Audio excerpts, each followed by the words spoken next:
গতকাল সারাদিন তো বাড়ি ছিলাম না, এবার বাড়ি ফিরে তো কিছু রান্না বান্না করে খেতে হবে, আর ঘরও অগোছালো হয়ে পড়ে আছে। তা আমার বর মোটামুটি ঘর মোছামুছি এইসবগুলো করলো, আর আমি তাড়াতাড়ি করে স্নান করে শর্টে যা হয় প্রথমে একটুখানি চাল ধুয়ে নিয়ে তারপর এই বাটিটা এবার আমাদের ডাল সেদ্ধ দেওয়া হয়। এর মধ্যে একটু লবণ, তারপরে লঙ্কা এগুলো দিলে ডালটা একটু বেশ শক্ত শক্ত থাকে। কুকারে দিলে তো একদম একটু মানে গলে যাওয়া মতো হয়। এই মানে ঝরঝরে ডাল সেদ্ধটা আবার আমার খেতে খুব ভালো লাগে, যেহেতু আমি আলু সেদ্ধ খেতে খুব একটা পছন্দ করি না। তাই এটা ভাতের মধ্যে ওটা দিয়ে ডাল সিদ্ধ ভাত একদম বসিয়ে দিলাম, যে মোটামুটি আর কি এটা তাড়াতাড়ি হবে। আর তার সঙ্গে আর কি করব, তার সঙ্গে আবার একটু ডিম ভাজা। তা ডিমের জন্য একটু টমেটো পেঁয়াজ, টমেটোটা দিলে আমার খেতে খুবই ভালো লাগে। লঙ্কা পছন্দ করি না, কিন্তু ও তো আবার একটু পছন্দ করে, যার জন্য লঙ্কা দিলাম।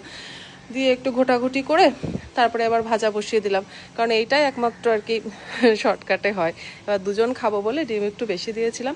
কিন্তু খিদে পেটে কোনো জায়গার থেকে এসে এরকম গরম ঘি দিয়ে ডাল সেদ্ধ ডিম ভাজা ভাত কিন্তু একদম অমৃতের মতো লাগে।